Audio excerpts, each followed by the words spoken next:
नमस्कार बच्चों। आपके अपने YouTube channel tour with knowledge में मैं सुभाष सिंह आपका स्वागत करता हूं।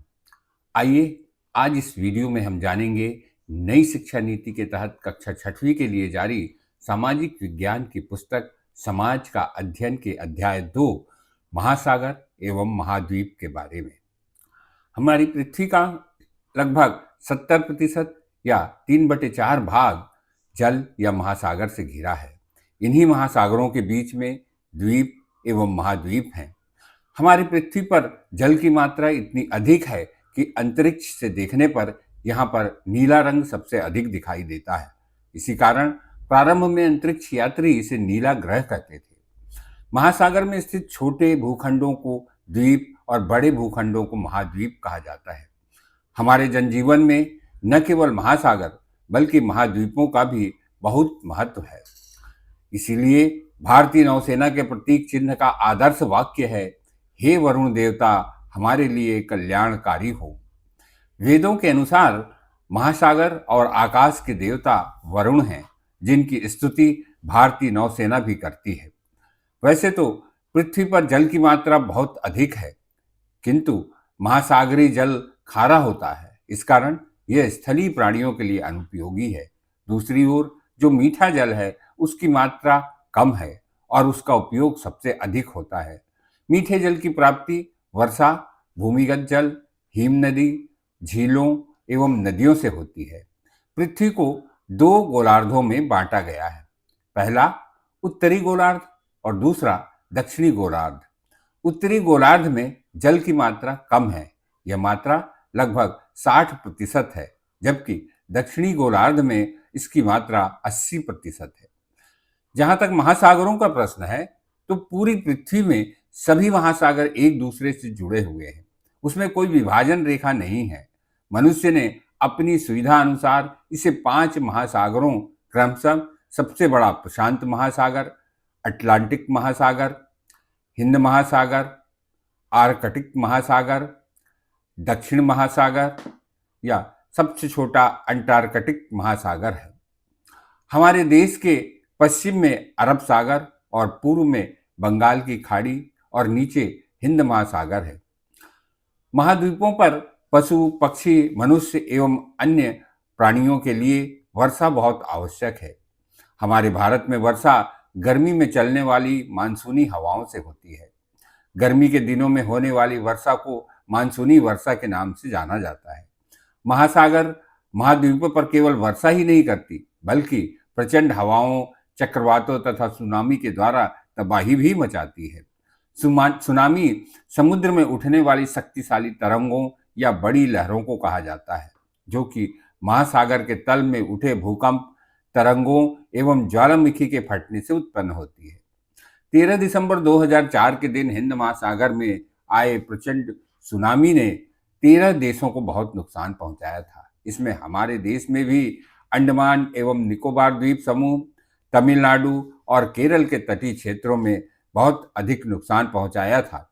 हमारे देश में आपदा प्रबंधन के लिए एक आपदा प्रबंधन विभाग भी है, जो हमारे देश के राष्ट्रीय आपदा प्रबंधन प्राधिकरण के नाम से जाना जाता है।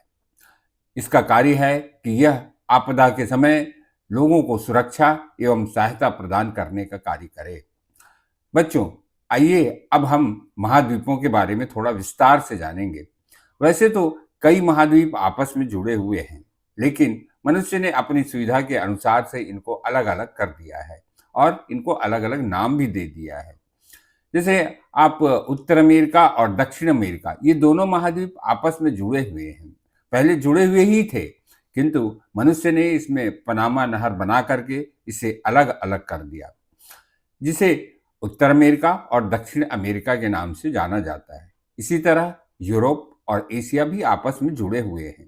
प्राचीन काल में यूरोप और एशिया महाद्वीप को मिलाकर यूरेशिया कहा जाता था, किंतु आज के समय में दोनों महाद्वीपों को अलग अलग नाम से जाना जाता है।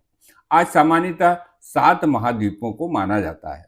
ये 7 महाद्वीप हैं। सबसे छोटा ऑस्ट्रेलिया महाद्वीप, यूरोप, अंटार्कटिका, दक्षिण अमेरिका, उत्तर अमेरिका, अफ्रीका और सबसे बड़ा एशिया महाद्वीप है। आपने ओलंपिक का प्रतीक चिन्ह भी देखा होगा, जिसमें 5 गोले बने होते हैं। ये 5 गोले 5 महाद्वीपों एशिया, अफ्रीका, ऑस्ट्रेलिया, यूरोप और अमेरिका महाद्वीप का प्रतिनिधित्व करते हैं। बच्चों, यहाँ तक का वीडियो यदि आपको अच्छा लगा हो तो चैनल को सब्सक्राइब, लाइक और शेयर अवश्य करिएगा, जिससे कि आपके मित्रों को भी इसका लाभ मिल सके।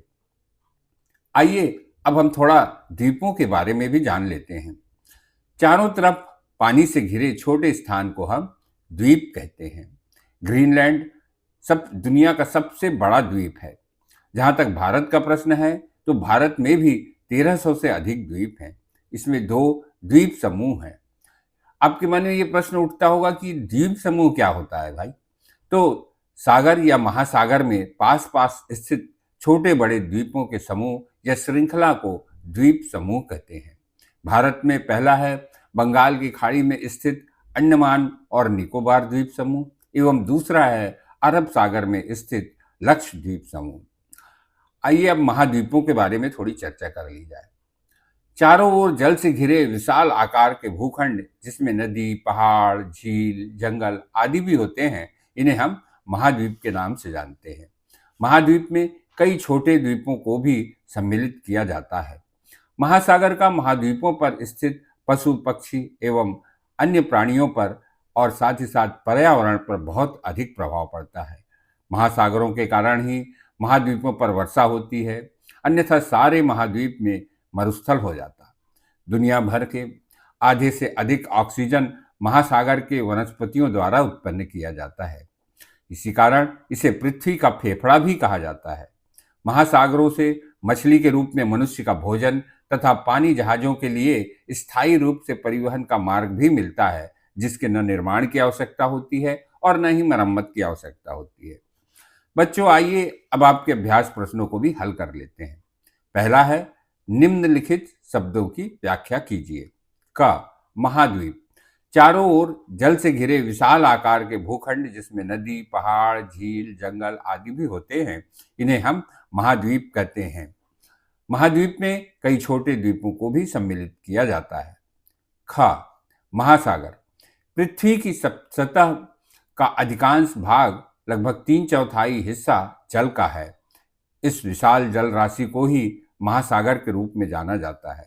महासागर में सागर एवं खाड़ी भी हो सकते हैं, जो वास्तव में महासागर के ही अंग हैं, किंतु मनुष्य अपनी सुविधा के लिए इन्हें सागर और खाड़ी का नाम दे देता है। तीन तरफ से भूमि से घिरे हुए जल राशि को हम खाड़ी कहते हैं। द्वीप, भूमि के कुछ छोटे छोटे भाग जो महाद्वीपों से छूट गए हैं और चारों ओर जल से घिरे हुए हैं, ऐसे स्थान को द्वीप कहते हैं। ग्रीनलैंड सबसे बड़ा द्वीप है। प्रश्न 2, मानचित्र बनाइए और इस अध्याय में दिए गए मानचित्रों को देखे बिना अपने हाथ से कागज पर महाद्वीपों का मानचित्र बनाइए और इसमें रंग भरिए। इसके बाद इस अध्याय में दिए गए महासागरों और महाद्वीपों के मानचित्र के साथ इसकी तुलना कीजिए। बच्चों, यह प्रश्न आप अपने स्तर पर, अपने घर पर बनाकर अपने शिक्षक को दिखाएं और उनका मार्गदर्शन प्राप्त करें। प्रश्न 3, आइए करके देखें। नीचे दिए गए विश्व के मानचित्र में सभी महाद्वीपों और महासागरों के नाम लिखिए। उत्तर, बच्चों, मैंने इस मानचित्र में महासागरों एवं महाद्वीपों के नाम लिख दिए हैं। आप इनको अच्छे से अपने दिमाग में बिठा लीजिए और इसको याद कर लीजिए। प्रश्न 4 है, वर्ग पहेली को हल कीजिए। बच्चों, इसका उत्तर नीचे दिया गया है। आप ध्यान से पढ़ेंगे और ध्यान से देखेंगे तो आपको उत्तर मिल जाएगा, इसलिए इसमें बताने की कोई आवश्यकता नहीं है। बच्चों, मैंने प्रयास किया है कि कम से कम समय में आपको इस वीडियो के माध्यम से आपके विषय से संबंधित अधिक से अधिक जानकारी दे सकूं, जिससे कि आपके ज्ञान में वृद्धि हो और इसका लाभ आपको आपकी परीक्षाओं में भी प्राप्त हो। यदि वीडियो अच्छा लगा हो तो लाइक, कमेंट और शेयर अवश्य करिएगा। धन्यवाद।